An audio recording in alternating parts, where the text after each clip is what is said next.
இந்த இந்த இதுவுமே அதிகமாக ரிப்பீட்டட் கேட்குறாங்க. Storm, tempest, tornado, sea breeze. இது வந்து 6th ஒரு லெசனில் இருக்குது. அது எந்த யூனிட் நான் ரெஃபர் பண்ணிவிட்டு கண்டிப்பாக சொல்கிறேன். அதாவது இந்த ஸ்ட்ரோம் அப்படிங்கிறது புயல் ஆன்சரு.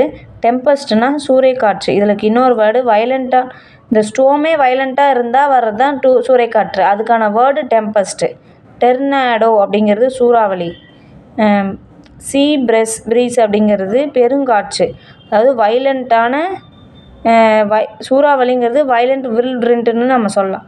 சுழல் காற்றினுடைய அதிகபட்ச வடிவம் தான் அந்த டெர்னாடோ. சீ ப்ரீஸுங்கிறது பெருங்காற்று. இதில் கரெக்டானது பார்த்திங்கன்னா சூறாவளி கரெக்டாக மேட்ச் பண்ணியிருக்காங்க. ஸ்ட்ரோம் புயல் வரும். டெம்பஸ்ட்டுக்கு வந்து பார்த்திங்கன்னா உங்களுக்கு சூறைக்காற்று தான் வரும். டெர்னாடோ அப்படிங்கிறது சூறாவளி தான். சீ ப்ரீஸுங்கிறது கடல் காற்று. பெருங்காற்று கிடையாது, கடல் காற்று. அடுத்து கீழே இருக்குது ஹுமானிசம் அப்படிங்கிறது மனிதநேயம். ஏற்கனவே ஹியூமினிட்டிங்கிறது இங்கே பார்த்தோம். இது ஹுமானிசம் அப்படிங்கிறது வந்து மனிதநேயம். கல்ச்சுரல் பவுண்டரிஸ்னால் கலாச்சார எல்லைகள். பாரம்பரியம்னா ட்ரெடிஷ்னல், கல்ச்சுரல்னால் கலாச்சாரம். இது ஞாபகம் வச்சுக்கோங்க. கேபினெட்னா அமைச்சர், கல்ச்சுரல் வேல்யூஸ்னால் பண்பாடும் வரும், கலாச்சாரமும் வரும். ரெண்டுமே வந்து கல்ச்சுரலில் குறிக்கும். ட்ரெடிஷ்னல்னால் பாரம்பரியம். இந்த டிஃப்ரென்ஸை கண்டிப்பாக பார்த்துக்கோங்க. கல்ச்சுரல் வேல்யூஸ்னால் பண்பாட்டு விழுமங்கள்.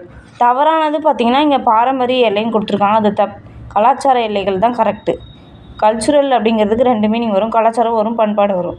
பாரம்பரியம்ங்கிறதுக்கு ட்ரெடிஷன் தான் வரும்.